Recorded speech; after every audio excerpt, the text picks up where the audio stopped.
Well, welcome everyone this afternoon. We're glad to have so many of our campus colleagues peeking behind the curtains of our community college behavioral intervention team today. We've gotten permission for you to sit in on our team meeting so that we can demonstrate how we work together, and you'll actually be seeing us work through some real cases for our team. You might remember 3 years ago that you saw a team meet in a similar capacity. They were a four-year institution. They had a number of resources. They had a lot of attorneys at their table, and it seemed like they had the resources that they needed to do the difficult jobs of the bit. Today, you're going to see something a little bit different. We don't have as many resources. You're also going to see some of the conflict that might exist in a team. So I think we'll get started. I'll ask my team to introduce themselves. In my role, I'm Joe Allen, in charge of the ADA Disability Services for our students. In my role, I'm Karen Fennessy. I'm in charge of academic advising. I'm Chip Reese. I am the registrar. I'm Dave Danino, and I play a long-time psychology faculty member at the college. I'm Carolyn Wolf, and I am the Director of Nursing for the nursing program and the faculty liaison. I'm Laura Ulmer, and I am here from Conduct. Adrian Rodriguez, Director of Campus Safety. And I'm Amy Murphy. I'm chairing the team, and I'd probably be your Director of Student Services.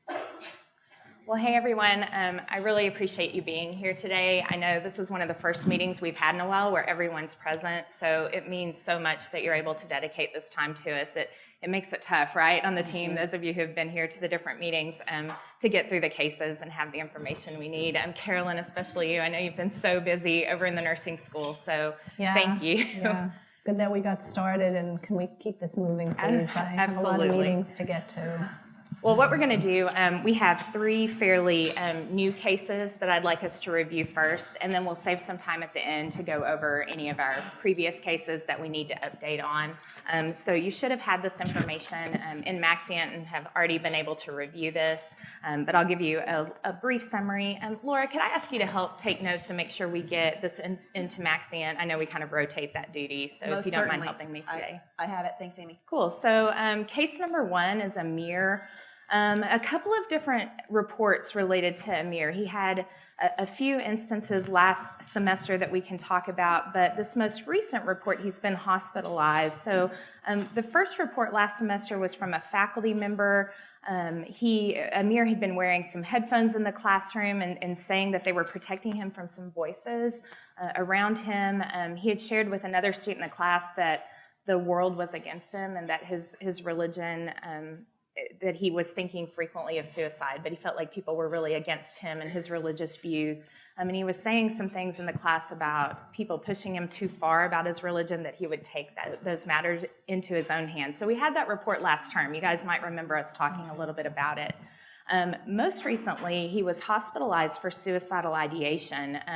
Some students had told us about some suicidal thoughts that he was having after a girl refused to go on a date with him. So that's really the most recent incident that's come to us as a team, because as he was released from the hospital, this was just recently, he stayed about 4 days in the hospital, and he took a voluntary medical leave for the rest of last term. And so he's come to us for us to make a determination about what to do from here. He wants to return this upcoming spring semester. Laura, you probably remember that you've got a conduct hold for him for something that happened right before the hospitalization. Can you tell us about that? Yes, he didn't complete his sanction, and so there has been a hold on his account for a previous incident. But, you know, I don't know that this is a conduct situation here, Amy. I don't know that we have one yet on this incident. The hospitalization, probably not, but do you remember the details of the incident that resulted in the conduct file to begin with? I have some of the notes here. Do you have them? Sure, I do. If you could just remind me a little bit. Sure. And I'll pull up my notes here. So prior to his hospitalization, he had made some threats to a professor. The professor reported him over to you. He had mentioned that ISIS and used some terminology about Lucifer and Darth Sidious. He shared that he had a knife that he had bought at Walmart. Do you remember this now? I do, yes. And he even made the comment that if somebody made fun of his religion, he was going to kill them. He was going to kill them. That's how you ended up with him and have a hold on him, right? Right. And so for that, we we asked that he complete anger education so that he would be able to respond more appropriately in his interactions, but he has not done that, and so that concerns me a little bit now, adding that on top of this incident, because he doesn't have that in his back pocket for his education. So we have a student here who wants to return. What else do we know about him? Chip, what do you know about him from a registrar's perspective? Well, you know, he's on an F1 visa. He's self-paid, really doesn't have a sponsor, you know, here, so he's self-paid coming in. And you know, you can only take so much time off if you're on a student visa. So him having that medical withdrawal from from last semester, if he didn't get back in the loop, then we're going to have to cancel his I-20, and so now he's going to have to exit the country. Okay. So there's some concerns there. What we're doing, we're not only deciding whether or not he's going to stay in school or be allowed to come back to school. We're basically deciding if he's going to stay in the country or not. Okay. So is he academically eligible to be here right now? Yeah, he's in good standings. Okay. Not great grades, but he's still considered to be in good standing. And so he's self-pay. He's from Iran, I think. Right.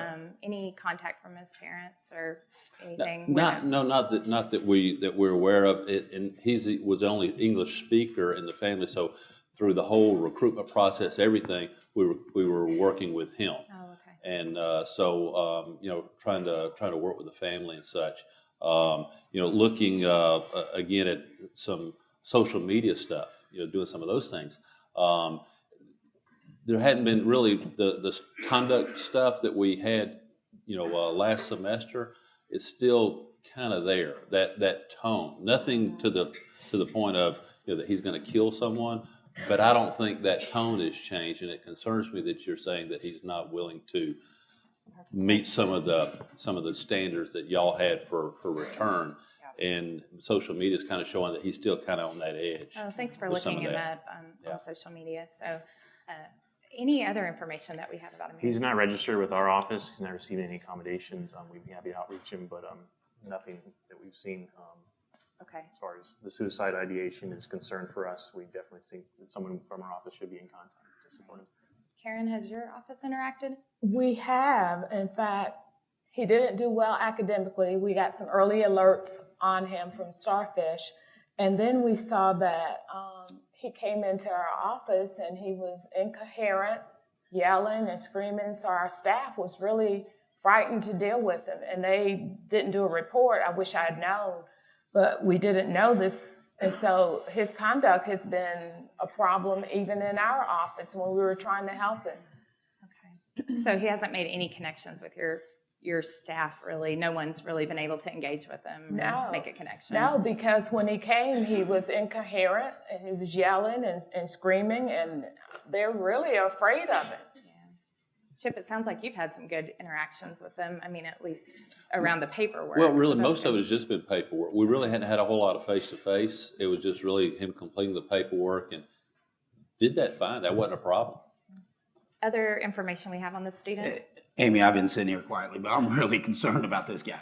From a campus safety perspective, we talked to the PD, but he hasn't broken any laws or anything, but I don't know who's responsible for making sure students don't make fun of his religion. But if they do, we're going to have a problem. Okay.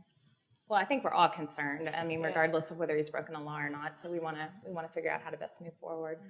So Laura, it sounds like we maybe missed a little bit of an opportunity. Is that right? That you've already completed a conduct process on that initial threat, those threatening statements, that interaction with the faculty member. We required anger management. It sounds like he has not complied. So we have a chance here to circle back around and use the conduct process potentially with them, right? We do, and we even have an opportunity to look at failure to comply because he has not completed that sanction, and if we have another conversation with him to explain our expectations and he continues to go down this path, we have a little bit of leeway there. Okay.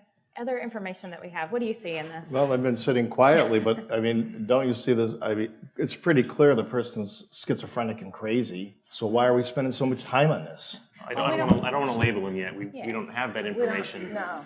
Well, why don't we take a look at the risk rubric instead of looking at the diagnosis, if that's okay? All right, we'll wait. Unless anybody has other information on this student.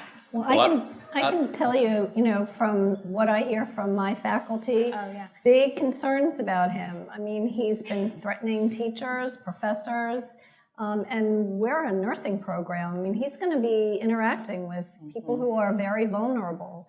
So if he's acting like this in a structured setting where we have some controls, I'm really concerned, as are the faculty members that I oversee, with sending him out to do any sort of internships or clerkships. Thank you. His behavior, you're welcome. Carolyn, are those reports from faculty members things that we have documented, or are these additional reports? I think some you do, but many you don't. And is there The faculty they're worried about putting this online. They don't really understand what the BIT team does. And so I think they're more comfortable coming to my office and complaining. But they are very concerned about his behavior in their classes. They're concerned for their personal safety. And if they report and it comes back to him that they're doing the reporting, so they're really trying to stay away from the whole BIT scene and asking me to step forward for them. But, in addition to them, I have serious concerns about him staying and then moving on further in the program. So Carolyn, could I ask you to go back and take a look at your notes, what the faculty members told you? Maybe you and Laura could get together and look to see, are these additional reports, or is it the information we already have?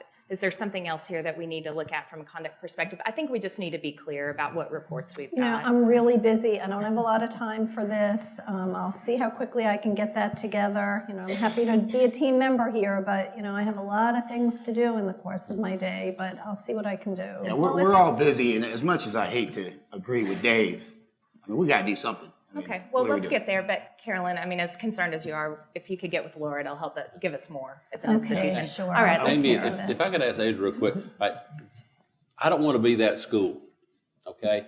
My name is on the I-20. Is there anything that we can do here? Because when those cameras roll in, if this thing goes south, I'm the signature guy, okay? And so I'm the one that let him in the country. Okay, so I don't know. Well, let's take a look at where we've got him on the risk scale. I think there's a lot of concerning behavior, Sure. right? We'll Like keep we've talking got on a that. suicidal student. Yeah. We have. I do want to some bring up my concern, yes, for the institution, but I also want to bring back visibility to the suicidal ideation and his concerns for him as an individual. Absolutely. Well, let's look at where we've got him on the scale. So let's start on that harm to self side. He's been hospitalized. Does that put, he's all the way up at dysregulation, right? And you've already given us some potential diagnosis. So we've got, at this point, because we have not really talked to him since his release from the hospital, right? We've still got him at dysregulation because we don't have information that he's come down in any way. Right. I think he mentioned to somebody maybe on the phone that he had seen a therapist briefly, but we just didn't really have good, clear information on it. Yeah, he stopped going, didn't he? I think he stopped going. Yeah, he didn't like the medication. No, Yeah. made him feel heavy, he said. Okay. So what about on this harm to others scale? So we've got some concerns about suicidality, but what about harm to others? We've got some verbal threats, correct? Mm-hmm. We've got a very hardened perspective around his religion, around feeling marginalized, feeling discriminated against in some cases. What else do you see? Definitely some of that debate with the religion piece, and he's quick to be contentious. Okay. He said he was going to kill them. Yeah. And he said he bought a weapon. Yes. And I'll go back to my original point, which is the person's crazy, and why are we talking about this? Because that's our job as a team, right? That's why we're here. So what was our last contact with him? Chip, probably you, when he requested to come back? Yeah, because he's got to come back through our office here because we're the one that processed him out, with the medical withdrawal, and so yeah, he volunteered out, so he volunteers back in. Okay, and and if if we're going to stop him with this, then the guy with the broken leg who volunteers out, we got to bring the broken leg to the table too. But I think you're talking about stopping him based on suicidality. I think we're discussing the conduct, right? So we've got him on extreme on the harm to self side. Do we put him at about elevated probably on harm to others, or do we have him higher in terms of the nature of the threat that he presented? Strategies of threats. I definitely think, we're seeing number 6 on that side because he's at those least. ultimatums and still climbing. Okay, so we've got him high regardless. Yes. So we're at extreme because of the suicidality, and it probably at least elevated on the threat side. Okay, so now we can talk what to do. So Laura, I mean, we've got the conduct process. It sounds like we've got a potential failure to comply here. You know, it sounds like one of the things we need to talk about is doing a risk assessment. Is that something that you're comfortable either participating in or doing as a part of the conduct process, requiring as a part of the conduct process? I think we have an opportunity here as the team to engage him differently in that I can address the threat part and following up and the educational conversation side of things in the conversation of please still continue this behavior, or you might be looking at more of a failure to comply. But I really think that we have an opportunity as a bit here to do that assessment and help him on the care side of things, and then keeping that conduct side separate. Do you get the sense that there's enough in terms of the nature of the threat that he would end up being removed from the institution, or we just don't know enough yet? I just don't know if I have enough yet. You know, I certainly want more information about who heard this, where it was stated. Is this online anywhere? Is he telling a lot of people? And so knowing this right now that I have one statement, he will kill them, I'd need a little more before I'm taking immediate conduct action. So we've got a lot of strong feelings at this table in terms of people who don't want him here, but I'm looking for somebody either on your staff or one of you who's willing to assist with a potential risk assessment, you know, a CIVRA, all of your trained in coordination with Laura's area, but who's willing to try to make some connection, build I think our rapport with office him. should partner. If we look to the intervention tools and address, I think someone needs to speaking with the student. There's lack of contact, lack of communication. We need to really just sit down with this individual and understand the scope of what's going on, get more information for all of this group to make an informed decision. We have about a month here before the semester starts. You know, we need to get more information. So if I could ask then, unless others have other ideas about where we need to go, it sounds like Joe and Laura's area are willing to team up on this. We will, unless something else happens in which conduct makes a determination that they're separating, we'll complete a risk assessment, use the CIVRA. You know, we might even take a look at some of the new R3 stuff that we got back at the NABITA conference, and that link between suicidality and these hardened perspectives. It's kind of all over that document. I'm concerned with where he's at today. Okay.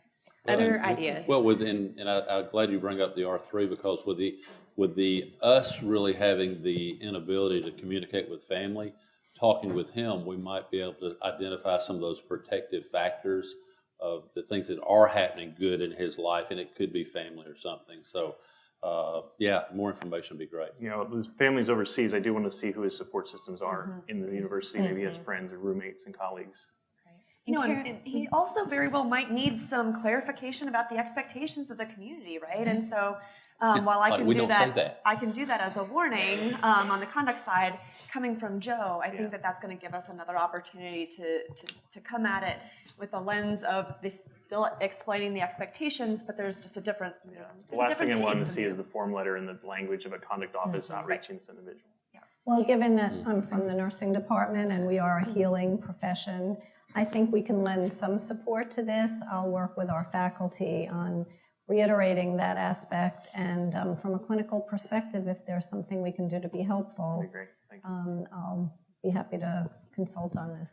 Yeah, Just Carolyn, remember, we right would- now, too, we're not getting much help from law enforcement, and they're saying he hasn't, done anything. But you're a liaison to them, right, as we need to. Once we have more information, we can reach out if we needed to. When they're willing to help. And Carolyn, I mean, I think we need to keep an eye on those academic standards for the nursing school. Like if he's starting to bump up against those, if they're going to do anything on that side, I don't know if they take any specific action, but we want to be aware of that as a potential trigger for him. So. Yeah, we need to keep you informed, because when we start to send him out to do practicals and clinicals, we'll need to make sure we're all on the same page. Last one, Karen, I mean, your staff's interacting with them. It sounds like they're scared. If you could kind of follow back up, look at what specifically is going on. Do we need, to be reaching out to them, support them in certain ways? But we also know they're a really key point of contact for the students. And we will. Okay. Thank you. All right, so we'll follow back up on this one as soon as Laura and Joe get that scheduled. Thank you. All right, case number 2, Sarah and Elijah. So we actually have 2 different students that we're talking about here. This is started as a Title IX situation. Sarah filed a Title IX report related to cyber harassment and I guess kind of stalking, following her around. Laura, if you jump in with any details you have here. Sure, yeah. And so as a result of that, he was, so once they broke up, he wasn't taking it very well. And so he was following her around a lot, texting her, got angry when she didn't respond immediately. And so all of that was kind of happening before and after the breakup. And of course, she was distancing herself as part of the breakup, and so it wasn't ending. And so she did request a no contact order, and so that has been issued. And while he hasn't talked to her directly in front, face to face, he's still texting and posting some things on her Facebook. And so I have a little bit of concerns about the violation of the no contact order there. I also want to make sure that she's not responding to that because that no contact order does go both directions. And so I want to make sure that we don't have a violation in two places. So you're not handling the Title IX case because we've got, I think, Annette and Title IX's handling that. I've touched base with her briefly. I need to talk with her a bit further. We'll keep her updated after today's meeting, Right. But you're handling the no contact order related Correct. to that. Yep, Okay. and I'm waiting on Annette as well and her investigation report to see if there's been a violation found there. So the reason we're talking about this case today, in addition to just helping support the Title IX process, is, right, Adrian, one of our off-campus police officers, a liaison to our area, they found him on a bridge. What do you know? Yeah, we have a little information on this. So they called the office, and essentially they found him downtown. He was on a bridge, kind of dazed and confused, and just had been there for a while. They got a report, so they went to go check it out. Apparently, he was pretty despondent. Didn't really respond to them. He was just kind of dazed, looking down at the tracks down below. They were trying to talk to him. Eventually, he kind of came to you and started an exchange with the police officers. And so they did, talk him away from the ledge there. They're not sure that he was about to jump or anything like that. Obviously, he was contemplating something. So they called the office to find out if we knew anything about him. So I just got a report from Lynn. She took the call. And right now, that's pretty much what we know. He was not hospitalized. No, And- not to my And knowledge. of course, we don't have halls. He lives on campus. My understanding is he went back to his apartment. I don't know, again, if he was transported. I don't think he was transported, but, I'm not sure if he walked back or what. They didn't provide, I don't have tons of information on it, but that's what they were able to share. This just came in, so we're still kind of Yeah. gathering that information. I had a note, Carolyn, about some concerns with faculty over in the nursing school, too. Yeah, no, they were very concerned when they learned about the stalking behavior. In fact, I believe it's one of the faculty who said that it seriously called into question his ability to be a nurse, which of course was very upsetting to him, but there was concern on the part of faculty, again, for professional standards and working with people who are emotionally and physically vulnerable, whether he should be continued in the nursing program. And my faculty is nervous also about the suicidality and, if they may contribute to any of that or not. And so they're very leery about having conversations with him because they are concerned that it might be incentive for him to do something that obviously we don't want him to be able to do. I'd like to interrupt if I go could. I think my colleague in the nursing department is absolutely correct. And, this is important. I don't know why we're really talking about this person even continuing in a nursing program at this point, because you can't meet the standards, as my colleague here said. So, we're having a lot of discussion, but it's not going to happen. Well, it's not really our role as a team to make that determination. We want to look at, what level of risk this student is and what types of interventions can we put in place so that these types of things don't continue to happen.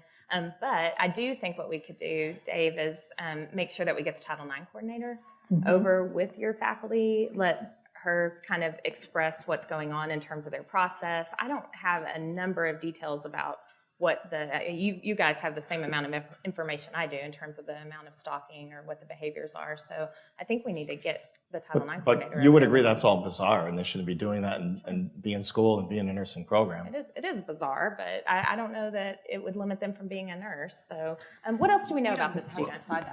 What else do we have on him? Chip, anything? Good student, coming out of high school, recruited because of the grades and stuff, wanted to go into nursing. It's interesting. The idea of having, more males in the nursing program, that was something that was one of our objectives with our strategic plan over the next, 4 or 5 years. It does concern me because that's an objective. We don't want to bring them in and then have them fail, because it's what we're trying to do. So I would, really like to see us do what we can to help him be successful in the nursing program. Does that shift at all in terms of how you're looking at this? I don't think it's ours to determine his ability to be in the nursing program right now, but here's a student who was doing pretty well, and it sounds like he's hit some stressors. He's not handled them well, right? But there's been some stressors related to this relationship with the female. Well, you have to remember too, nursing is populated in large part by women. And so the idea that he is stalking a woman certainly is not making my faculty very happy, and it's trickled down to some of the other nursing students also who are quite concerned. Carolyn, do you think they have accurate information about what's occurred, or? It's hard to know. Based on my limited amount of information gathering, certainly the faculty seem to understand and have the facts. As for what trickles down to the students, I'm not sure. What else do we know about Eli? From my office, I haven't received any information and not registered, but I tried to find out what we can do, trying to think about what we can do as far as accommodations and possible depression going on given the relationship. We're an option to be an outreach to this individual, but I think there's a lot of other things we can play. We'll probably get the police report back, Yeah, and we've hopefully. requested, there's always a delay in that, and so that might give us a little bit of information we can glean. I hate to agree with Dave twice in a single day, but That never happens. We don't tell everybody. I can't believe it, really. But What's talked about in bed stays in bed. all right, yeah. But truly, I'm really worried about the suicide attempt and whether he's ready to be back on campus. Yeah, who around this table hadn't had a broken heart at some point and did something stupid when you were a kid? It's is it one strike you're out? Well, my experience in 42 years of doing this is it used to be one strike and you were out. You went out and you got cleared to come back in. Well, but Right? being an educational institution, Dave, don't we have an obligation to educate the students regardless of whether or not they've run into a roadblock or run into a small conduct violation? We don't even know right now if we have a full violation of responsibility here. And so I'm really concerned that we're starting to talk. I'm concerned that the nursing program knows about this, about the Title IX. Unless Sarah is also nursing, I don't know how they found out. And I think that that's something that we need to keep an eye on, because if all of this stuff is out there all the time, we might have a problem there. But two, I think that we might be jumping a little bit too far too fast if we're talking about separating him from a program without having a violation. Thanks, Laura. Well, I like to talk about Eli and Sarah because Sarah, she was doing well until this happened with Eli, and now her grades are suffering, and she's not doing well academically. And then Eli is still talking about Sarah as if she's still his girlfriend. And the thing of it is, he has a no contact order, so why is he still talking about her and texting and calling? So we need to be concerned not only about Eli, but if Sarah's getting the assistance she needs through wellness or something, because she's being traumatized by this. Well, let's get Eli on the rating scale here, and then let's look at Sarah. And you're absolutely right. We need to make sure that we've considered how we can best support her. So, where do we put Eli on the harm to self scale? I don't know, disturbance, maybe a little higher. Yeah, Dr. Janino, what would you? Yeah, precisely a little higher, and that's the reason that we should get an off-campus assessment and clear the person to come back to school. Okay. I've been a research psychologist a long time, so I'm just saying. Well, let's come back to the off-campus assessment in a second, because I'd like to hear a little bit about what we're assessing him for, right? And we want to make sure that we do that in coordination with Joe's area. I don't want to violate the student's rights as it relates to disability. So what No, about I harm also- to others? Oh, yes, Carolyn, go I ahead. also want to say that, we need this information. Whatever way that information came to our nursing staff, we need that information, the same as the report from law enforcement. The more information we have, the more we can try and figure out what to do with this student. Well, we do know that he was on a bridge, right? Yes. We got that. We don't know, we're still trying to get the report. I think he was Right, going to jump. And I hate this data delay, because, anyway, it's real frustrating that we can't have access to that information. But if we take that at risk of grievous injury or death without intent to self-harm, he might not have wanted to jump, but he put himself in a position to where one slip and he could have killed himself, not meaning to kill himself, which throws him over here at elevated to severe. Okay. Okay? So we've got him at low severe, kind of Right. in that area. Well, that's some risky behavior. What about on the harm to others side? What do we know about the stalking? What do we know about the relationship concerns? Where does that put him on the hostility, violence side, or any of his other behaviors? I mean, he's. Do we see anything here? Is this all mental health? In terms of is it all the other? It's all mental health. I mean, right? I'm not seeing it. I'm not seeing the image destruction. I'm not seeing some of those behaviors. I do see that he's kind of just thinking of ways of himself and her, but he doesn't seem to be wanting to take her down. Those kind of behaviors. So I'm really concerned for him as an individual and what is going on in his psyche. I like what Chip was saying earlier about what he's going through, his age, all the factors that take it into place. I don't know what his story is in the school. I don't know if he's dated other people. I don't know what his pattern is in the resident's life. I don't know if this is an individual has a big social community to support him. I don't know much about him, but I think we should weigh in where he's at and what is he doing, and is this a cry for help, or what is his situation? Yeah. I mean, I'm not sure about all this mumbo jumbo, but it's high. I mean, it really is. I mean, he tried to jump. Any specific threats to Sarah? Not that I'm aware. No, It's- the only thing was just talk to me. That's all he kept saying is just talk to me. Followed her around, just wanted to talk it out, figure out if they could be back together.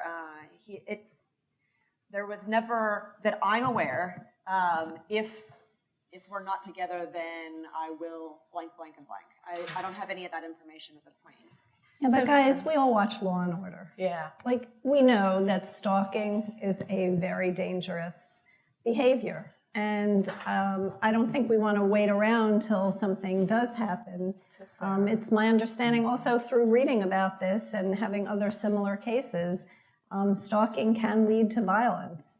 Bingo. So we're concerned. We've got him at severe elevated, we have him at severe. Laura, it sounds like predominantly what we have on him is the violation of the no contact order, contact order. So your office is going to be interacting with them. Right.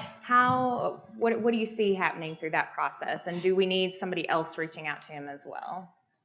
I think that for this one, a beginning conversation to figure out just how things have been going. Since I talked to him so many times about the no contact order, I think I have an opportunity to talk with him since we do have a little bit of a relationship. And so I can say, my expectations, and then I can get through some of these questions. If anyone else has a problem with that. I agree with Laura. Since the relationship's there, it's established, you have a communication, you have a talking point of the no contact order, you can kind of get additional information through kind of understanding what is going on that he feels the need to break that. Are we looking for a specific assessment here, a referral off campus, as Dave had said? Do we need, are we looking for like an assessment related to suicide, or are we looking for something else here? All of the above. Okay, be more specific. Assessment, off-campus assessment, no stalking, no on-campus. People withdraw on their own. I think sometimes this team has the ability to withdraw people. So sometimes you should pursue that route because we want to protect people on campus, let them get assessed, the person get assessed off campus, and come back when they're ready and able to be here. So, completely as I disagree. do. I completely disagree. Go ahead, Laura. I really think that, I think you're jumping the gun, Dave. I think that you're assuming that we have a threat and we do not yet. And I think that we need to see how this plays out. Let me have a conversation with him, see how he's been doing, see what the bridge was all about, see how he's doing with Sarah's now. So Sarah's moving on. She might or might not be dating somebody else. We need to talk about this. And I really can get a good sense, I think, on how he's doing before we're taking some interim measure here. So let's back down one step here, though. We're talking about the assessment, so that could occur, right, regardless of what's happening. Right. I think we need to get him in front of a mental health professional, I think though. that's a great idea. But we want to be specific. And we don't have a counseling department on campus. We've That's got a why I'm sitting relationship, here. though, But right? You know and you that. should pursue that relationship today. Okay, but let's be specific with them about what we want. So we want a suicide assessment. Are we looking for anything else in particular? Just to clarify, is this a sanction? Is this some kind of forced requirement that he's not able to choose, or does he have choices and options, or is this something that's going to be an outcome letter that's going to be formalized It's in going to her come office? for you, right? Yeah, I think that for right now, it's not going to be called a sanction. We're going to ask him to go through these, and I'm going to go through my assessment as well, and then I'm going to encourage strongly that he have this assessment and see if we can get there without having So you're to gonna take try some to do it conduct that way. action. Yeah, Okay. I'm going to try to come Laura, at it. would it be possible to either maybe work with him to talk to his parents, with our rubric here with the one of the interventions is evaluate emergency notification to others, and our records are FERPA protected, but so reaching out to mom and dad, and it maybe in your conversation, would that be something that you might look at and go, with or without his permission, I need to get mom and dad involved? Could that be part of your conversation as well, or maybe just their thought processes? It is certainly in my head, Chip. Thank you for mentioning it, because I think we have an opportunity to engage them if we need to. Of course, FERPA allows for us to share information when we have a potential of a risk of harm to anyone else, including themselves. So I think we have an opportunity there, but I wouldn't mind being able to ask that question of him to see who his support system is before I start calling parents. Yeah, let's coordinate on that, but see Yeah. what information Yeah. you can get first. I'd love to see a disability referral as well for the student. Sure. Let me just have a remind you continue with real quick, and as much as I appreciate Carolyn's Law and Order reference, let me just remind you, they carry guns, I carry a flashlight. So we just need to be concerned about those things. I have a question about faculty. I know there are all these laws out there, FERPA, HIPAA, confidentiality. Certainly we're knowledgeable and concerned about that too. But what can I share with faculty when they ask me, what's the latest going on here with this student? Is he coming, going? How much information can I tell my faculty? How much should I withhold? Carolyn, I need some guidance. I think we really need to leave it as best we can with our Title IX coordinator and with Laura to help provide you some support in answering those questions so that you're not having to do that. So let's That'd be get great. with Annette in Title IX. We need to coordinate with her on this piece related to this as well. She needs to have an update. There may be something that she has that we don't know. So why don't we work to get her over your way? Okay, that's a place to start, but I'm going to be watching. Let's talk about Sarah a second. So it sounds like we've at least got an initial plan with Eli. With Sarah, where do we see her on the RED assessment tool? I've got her at distress right now. This is a situational issue. It's disturbing to her, Emotionally but do we see anything else there? What do we need to do for her? The grades are dropping, right? Her grades are dropping, and we need to make sure that Eli's not contacting her anymore. And I think with that, then her stress level will go way down. She'll feel much comfortable in classes once that happens. Okay. I'd love to see your office be helpful in this regard with Sarah, but we want to coordinate with Title IX. I don't want to Yes. step on them. And I don't know what sort of safety plan they already have in place for her. Will you assist and we'll figure We out what that will. is? And, We will. Okay, great. We Anything will. else for Sarah? A referral to our office if she didn't disclose anything to the advisor staff. Thank you, guys. I know these are tough. We've got one more case, a new case, and then we'll go to the previous one. So if y'all will stick with us. This is Colton. The most recent report came in from Campus Safety. So Adrian, I may look to you in a minute, but we have a previous report from Colton from a professor. He has some strong white pride beliefs. It says things like, I'm not a racist. I just have pride in who I am and what my culture has given to the world. I'm going to be ashamed of who I am. I think you wrote that on some things. this has caused some conflict over in the academic unit. He's shared beliefs on how Muslims and blacks are given special treatment at the college and that we should all be treated equal. Said some things about this is my America. I think he has some military friends. I don't believe he served in the military unless you guys know something else. But he said he had a friend who served in Iraq, fought for my right to say what I want, have freedom of speech. So that was our initial report. And then I think our student activities office posted recently, right, Adrienne, a forum on gender neutral bathrooms. And so Colton shows up, right? And can you tell us what happened? Yeah, he takes offense to that. I mean, he's, you know, he really carries himself as an alt-right guy, and which I don't necessarily disagree with. And so, but obviously it goes against, you know, what our students are speaking out against. It goes against, you know, current trends and so forth. And so, obviously, you know, he got, you know, students got upset with him, started cursing at him, called him a bigot, kind of went off on him. And so Colton has some concerns. So did Colton, he was disruptive at the event? Well, yeah, so he started yelling back, and then he wouldn't leave, you know, when we engaged him. But again, he's got a right to express himself. And, you know, he was there. They were expressing themselves. He was expressing himself. But And he's the only one that refused to leave the event? True. Okay. So we've got a conduct concern potentially with that, not with the content of his statements. Do you mind revisiting some of those statements? What was he saying? What were some of the others saying? I need some more context if you don't mind. Do you have some more? Yeah. So he wears a, you know, "Make America Great Again" hat. I have one of those. You know, so I'm not sure what the big deal is about that. You know, so he talks about his religious beliefs and shares those, and he did that with a forum, and so he said men should be men and women should be women. You know, I mean, he said some of those statements, but again, he's expressing himself. We're going to disagree now. I got you twice in this meeting today, but you know, make America great again. We're hearing an awful lot about that in this country. You know, that's not necessarily everybody's viewpoint. And that, there's the Dave I hardly love. You know, we talk about First Amendment rights all the time. I mean, I hear you left-wingers always talk about this stuff, but it's like whenever. Hey, Adrienne and Dave. Hey, but listen, no, but- we need to deal with look, the student situation, not the content of what he was saying. So I mean, we can but talk we about hear it from Dave all afterwards. You the time guys are about this funny. cool- I But know. it mirrors what happens in America. It's like, you know, like somebody should be kicked out of office, somebody should be kicked out of school.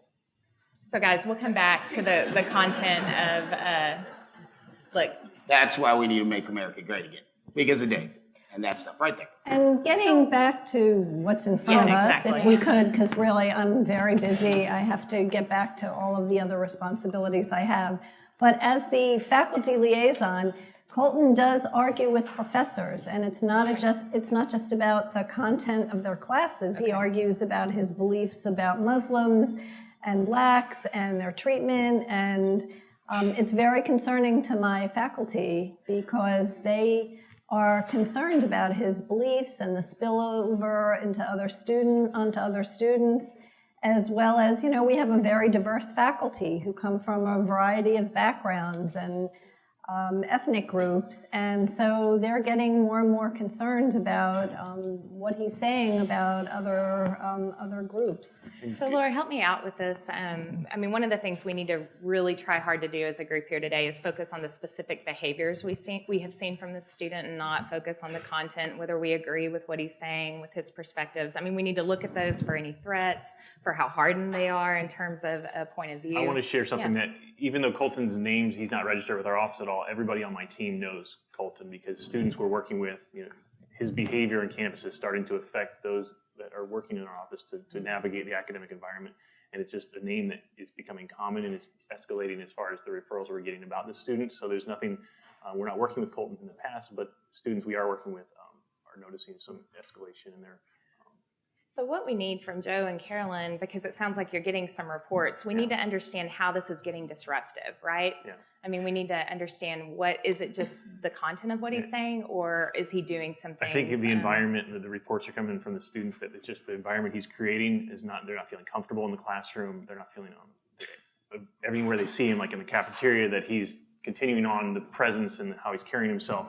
And so I can put together a timeline of the referrals and ask my staff to help to culminate the kind of the data and the timeline of the frequency this is occurring, but it seems to not be going away. What do we know about him? What else? Well, with advising, whenever he comes, he's very aggressive in our area, and he just makes all kinds of comments, and they have to bring him back on task. And they said, we can't continue to deal with him like this because he's just so aggressive in his manner, and he stands up when they ask him to sit down, and so they're concerned just like your staff is. Faculty, Yeah. yep, same.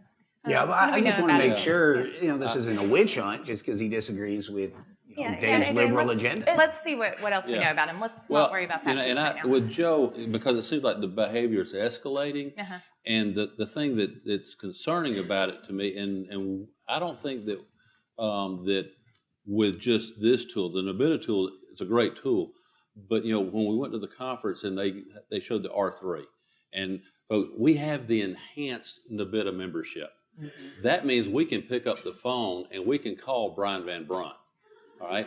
And we can ask him, what about this R3? Because we're seeing some ideological things here. We're seeing, is he on the teeter-totter? Is he teetering towards maybe taking action? So I think an outside consult back with Brian would be great. I think that's great because I think that guy would agree with me. Yeah, he's So, a hippie. hey guys, let's wrap this up because I know you need to head out here in a few minutes, Carolyn. So we have a first-generation college student, right, from a rural area. He has some very hardened perspectives, and he refused to leave an event, became disruptive at this event the other day, and then we've got some concerns coming out of other areas related to his interactions. Why don't we use the NABITA app on this one, just since we're kind of all over the place? Maybe this will help us stay focused Well, I on would, what but the I risk have an rubric Android. is. And Okay, well, I'll read the won't work. questions. So on the D-cell side, is this person actively suicidal with thoughts, feelings, or actions as present indicators? No, sir, right? Has the individual engaged in extreme self-injurious behavior, such as cutting or burning? Nope. This one's a little tricky. Does the person behave in an aggressive, hostile, or threatening manner as it relates to mental health concerns? Has the ability to self-control or self-regulate been lost? Because this is D-scale. Would you say yes or no on that Start one? to see from the referrals our office is getting. Yeah. Okay. I think Do you he's passionate. But is it related to a mental health concern from the stuff that you're seeing? Don't know. Okay, we'll say yes. All right, harm to others. Let's switch there. Does the individual have a fixed way of seeing the world or an issue on which thinking could be described as hardened or crystallized? I think yes. Ding, ding, ding. Right Does there. the person express a hardened point of view to others, filtering out opposing ideas or Yes. detracting viewpoints? Yes. Has the individual begun to distrust others and assume negative intentions on their part? Not sure. Does the person move from a deadlocked debate to nonverbal gestures? Is he still arguing? I mean, we've got lots of verbal stuff at the protest. Is he coming into your office he and, wouldn't just sitting leave. down and Yes. not arguing anymore? It says that he Yeah. yells back. Yeah. And maybe the standing and when normal conversations, sitting, Right. Just body the language. oppositional, Well, let's say yes. behavior. Yes. Y'all want to say yes? Okay. Is the person narrowing down the source of personal frustrations to a certain target and attempting to enlist others to support this point of view? Maybe not a one-person target, but I think that we have A grouping. I mean, he's got some concerns about Muslims and blacks. Okay, but not that fixation, not Right. one target yet. Well, we don't know. We're not sure. I think we do need more information on And that. I would rather err to the side of caution and say yes than no. My finger hit no, so we'll go back to it. Okay. While no threat has been made, does the individual engage in some disruptive or concerning behavior? Yes. So we're back to the middle now. Does the person engage in repeated disruptive behavior, and/or has the individual made a comment that others perceived as a threat? Yes. We've got repetitive disruptive Yes. behavior. Okay. Does the person engage in more serious disruptive instances, likely disturbing the class or environment? Yes. Yes. A threat may have been made, repeated, and shared with others, but it still lacks realism or is repeated with inconsistency. You guys said yes. Okay. Does the person act in an increasingly disturbed way with the behavior seemingly escalating or getting worse? Are we seeing escalation here? I think we're seeing escalation. Just the frequency. I don't know if it's the tone has changed. Yeah, that's what I'm kind of with Joe. We're seeing a lot of it, but I don't know that it's escalating in severity. Yeah, maybe as that more we're students are aware. becoming aware of him, I think there's just more reporting. Okay. Well, more of the same is still more. So it's got us, here's where it has us. I said no on the last one. So because we went with that, on the D scale side, that initial question, it's got us severe there if related to dysregulation because of that. If you look here, the disturbance around behaviors, it's got us at a moderate overall harm to others, and it's got us at elevated on the generalized risk level. So it's got us at severe, basically, which sounds about where we would have been. So where do we want to go with this guy? Laura, you're going to see him from a conduct perspective because he refused to leave. All of these are landing in your lap today, so we want to help you out with them. So you're going to have a conduct conversation. We are, and I think that I have another opportunity here as an educational moment to communicate what our expectations are for the community, but then also sometimes students just need to be reminded that their behavior can be perceived as disruptive, and sometimes that helps change that behavior. And so I'd like to be able to have that conversation with him to explain why it is that his actions are being perceived in a certain way, what that way is, and hopes that we can maybe come around a little bit. And while he still is going to be wearing his hat at his events and all of those things, what else can he do that doesn't have him removed from the program, right? I'd love to make sure that we're checking out his Facebook page, Yeah, whatever we can. We'll do a little work. I'll compile the timeline of the referrals to our office, and we'll work together to see what's going background.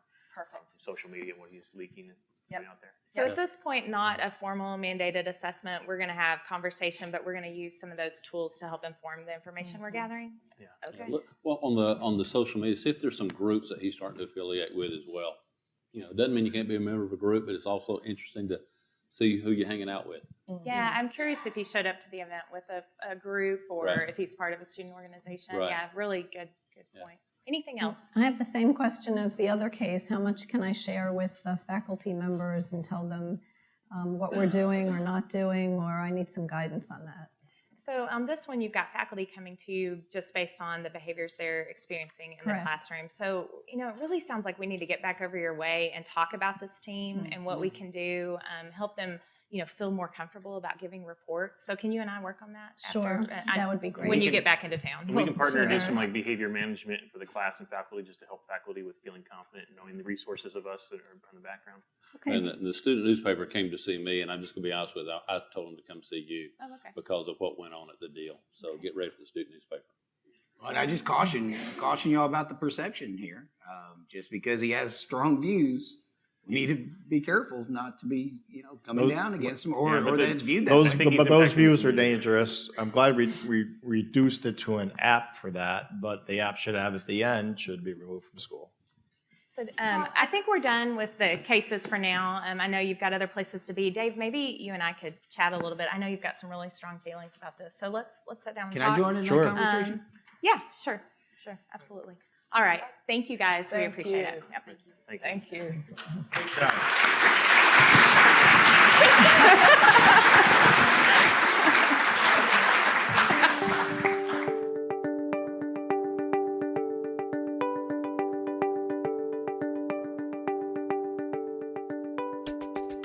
Yeah, let me clarify for the group. This is a little different than the first window into BIT, because what we shot for there was really creating something that was the best. We wanted to show you exactly how it would work. And as we use that in training with literally thousands of people all over the world, what we found was what people learn best from sometimes is not our perfect operations, but sometimes when there's some problems as well.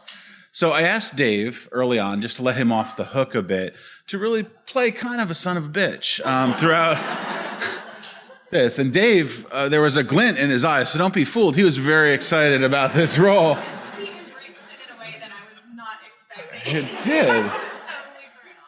So what I'd like to do, if I can, is as I'm talking for a moment or two, just to actually let each of the team members kind of pull together a thought that they might want to share about their experience doing this, just kind of a reflection for what they saw, what works, what didn't work. So I'll kind of go around the table and just really brief kind of summary. Also, Adrian, I think, found himself in that same, I wrote some stuff for him as the architect behind the scenes where he took some pretty interesting and provocative stances as well. So this was not designed as the best, exactly how it should be, but instead a bit more of a reflection of what you might see sometimes. So we talk about some of the new tools, using some of the apps, using some of these discussion pieces, and just a special kudos for Amy, just dealing in a harmonious way with a very difficult group in a lot of ways. So I guess I might start with Adrian and just kind of go around the table that way and just kind of get a reflection from each of you about what was useful here, maybe a quick, kind of minute or two summary on what your reflections were right after we recorded. So, yeah. What I would say is sometimes as we look at the roles on our team, we've got to look beyond titles. We've got to look beyond, just positions and so forth.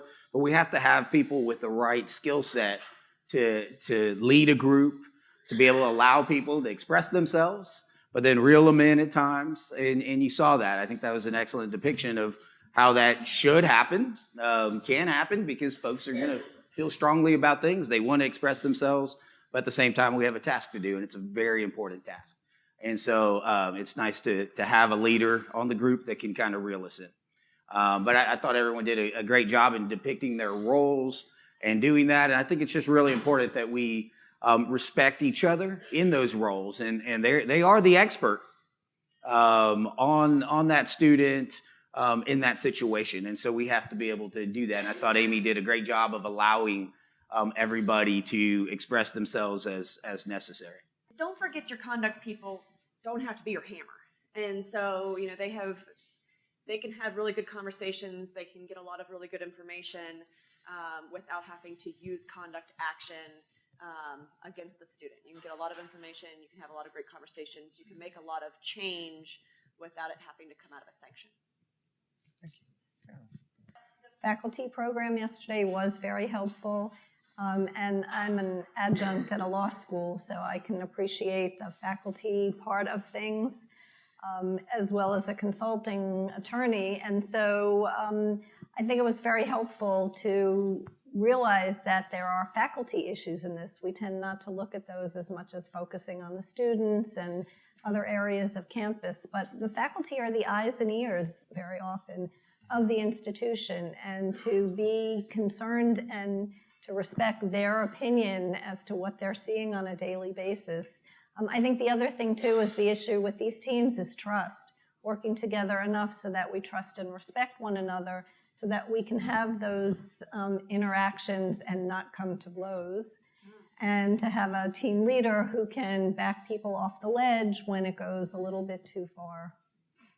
Speaking of too far, Dave? Speaking of too far, we were not fortunate enough to have a faculty member on our bet when I was at my university, but I talked to a lot of staff members, I would say, including faculty over the years that had exactly this position, very hardened, and actually should be probably processed by a bit team at some point in time. But it's important that you say that somebody like this can end up on your team. You may not choose them, they go there, and in group counseling, that's the blocker. That's the blocker who blocks everything from happening because they're so adamant about getting their voice heard.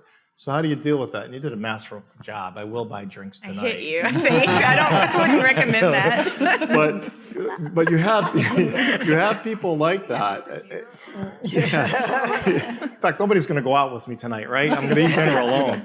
But it's about how do you manage that? And Amy did a terrific job in doing that because she kind of shut it down. And you get an honorary therapy degree today because in that group dynamic, you have to shut that down so it doesn't affect the rest of the group and what they're doing. And I will say, and Brian has this plan for later today, Amy and I, you could continue on this topic in a moment. We're going to meet later today and talk. We're going to have that meeting and talk about how that went afterwards. So that'll be a part of your tape so you can see how that discussion goes, because she has to approach me at some point in time. I can't continue to go to meetings like that, right? All of you would vote to kick me out. I mean, very quickly, I would hope. Joe's ready. Yeah, I was going to get arrested over here, and he was going to throw the water bottle at me. So. The only thing that I wanted to add, it reminded me as I was sitting here just how important preparation as the chair is. Thinking in advance of how you're going to present the case and having a little bit of a plan in your mind of where you want to get with this, because there were moments where it was like, I don't know where we're going. So I think that preparation, but then being willing to venture off that path as other team members give you good information and input. Yeah. To you guys, think about this. When you're in the room and you've got your team and it's your team and you're by yourself, but you're not by yourself. You have a tremendous organization, the resources. I want to point you back to the NABITA.org website. Look at the free resources that are in there. Look at the resources that as members you have access to, the training videos and such. There's times when you won't necessarily have a case. Go to the NABITA table out here. Pick up a training schedule, and it has something for each month, for all 12 months down through there. Take a look, and when you don't have a caseload, mix in some of these training opportunities, show the videos, have discussions. If you're not, and Brian, make sure I get this right, behavior intervention team at yahoogroups.com. That sounds right. Is that pretty close? If you're not a member of that, subscribe to that. And you can get that, if you go to the site, you can get that as well. And much like many of you are ATIXA members, and they will put anonymous type questions to protect your identity in your school or whatever. And we can do much of that same type things there. Get advice. Find somebody in your region or a board member that you trust or kind of click with a little bit, and get their phone number. Pick up the phone and call them. Okay, so you're not in that room by yourself. Utilize the tools, utilize the resources, utilize your board to help you make decisions as you need to. Thanks, Jim. Okay. Communication for me, communication for the campus community, not just the student, but those who have a need to have information without giving them all of the information. I think it's imperative to let them know that you're working on the case, so they feel more comfortable each and every time when they are sending cases your way. Otherwise, that can really halt the referral process. In this office, I hope not an island on your campus, because the collaboration, understanding who's that point of contact, who's going to reach out, who has that relationship with the student. And I think the labeling is a challenge too, where everybody shoots an email, and anything you put in writing, you don't want to come up. So it's the conversations you can have with people, not to put their own diagnosis on the students and the labels, and really bring it back to the behavior in that last scenario. What was the observable behavior, the disruptions? And I think there's a term, one of our faculty, I don't know if she's in here today, was talking about classroom management often gets thrown around from conduct, because sometimes people are like, oh, it's a classroom management, and they kind of push it back and forth. But to really narrow that terminology down to behavior management, what's the observable behavior we're going to try to manage? And I think that is empowering to the faculty to know that you're here and this office is here to help support faculty manage these behaviors, because otherwise it may be a judgment call on them not being able to manage the entirety of their classroom. Excellent.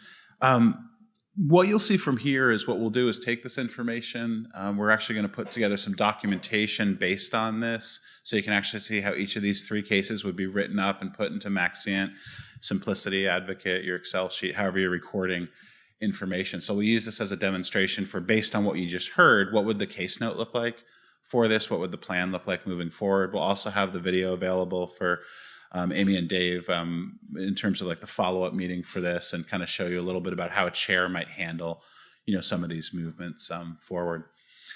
As a closing statement, I just want to encourage all of you, and I know there's stories from each one of the folks sitting up here on the board that could actually tell you this directly if you want a personal account, but they all, like myself, used to be where you're sitting right now watching this. So if you have that moment where you're like, what would be great if I was up there, and it would be great if I wrote an article, or it would be great if I got more involved in some of these things. So just as as we're closing the conference and moving to the Faculty Institute, just a push from me to encourage you, if you're on the fence about doing a presentation, please jump over that fence. If you're someone who wants to be up here and wants to be involved in some of these demonstrations, please do that as well. Talk to us about this, whichever one of us that you feel most comfortable talking to, that would be wonderful. Not Dave, that would be good, yeah. Chip apparently has my phone number, so you can call me if you need. And also just a final plug for the diversity issue, that this is something that we're always pushing towards and want to do better at, and we don't do very well at that. So the idea of inclusiveness, looking at community colleges, looking at diversity of age, race, ethnicity, sexual orientation, perspectives, all of these things make a better behavioral intervention team. So if that's an issue powerful and pertinent to yourself, we want to make sure that you're talking to us about that and really encouraging you to step up and actually become part of some of the leadership with NABITA. We're always looking for advisory board members, folks to write an article for us, or people who might be interested in doing a presentation. So it's just as simple as throwing me an email or anyone on the team. So for those of you joining us in the Faculty Institute, that's at 1:30. I'll be teaching the CIVRA, and then Dave's doing lend a hand or pass? Lend a hand. So Dave and Josh, right? Otherwise, if you're headed home, please travel safe and don't be strangers. Stay in contact. Thank you.